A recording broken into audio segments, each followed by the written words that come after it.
সহবাসের পরে মেয়েদের জন্য ফরজ গোসল না করে ঘরের কাজকাম রান্না বাড়া ইত্যাদি করা, বাচ্চাকে দুধ খাওয়ানো, এগুলো জায়েজ আছে নাকি না জায়েজ? গোসল ফরজ হওয়া অবস্থায় গোসল না করার আগ পর্যন্ত কয়েকটা কাজ করা নিষেধ। 1, নামাজ পড়া নিষেধ। 2, তওয়াফ করা নিষেধ। 3, মসজিদে অবস্থান করা নিষেধ। 4, কোরআন স্পর্শ করা নিষেধ। 5, কোরআন পড়া নিষেধ। এই 5টি কাজ ছাড়া আর কোনো কাজ কিনা নিষেধ না।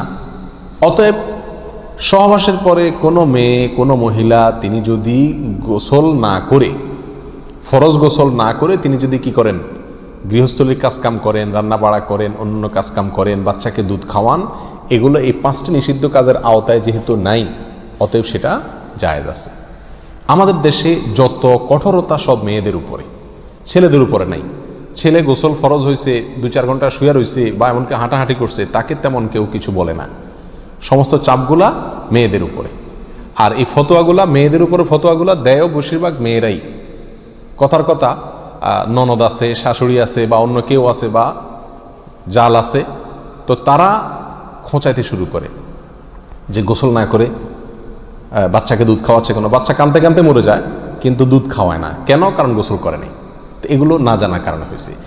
ফরজ গোসল না করে 5টি কাজ করা নিষেধ, এর বাইরে আর কোনো কাজ নিষিদ্ধ না।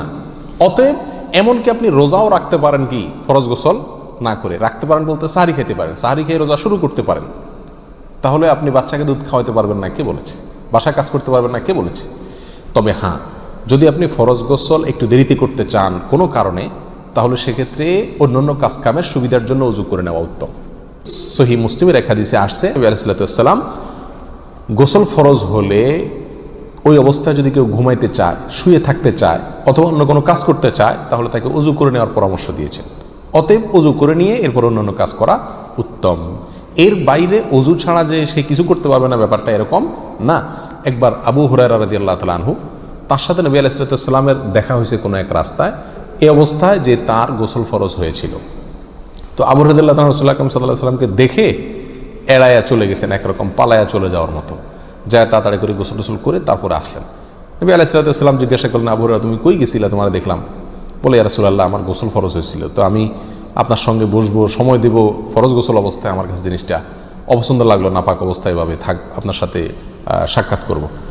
তখন নবী আলাইহিস সালাম বলেছেন, সুবহানাল্লাহ, মোমেন আবার নাপাক হয় নাকি?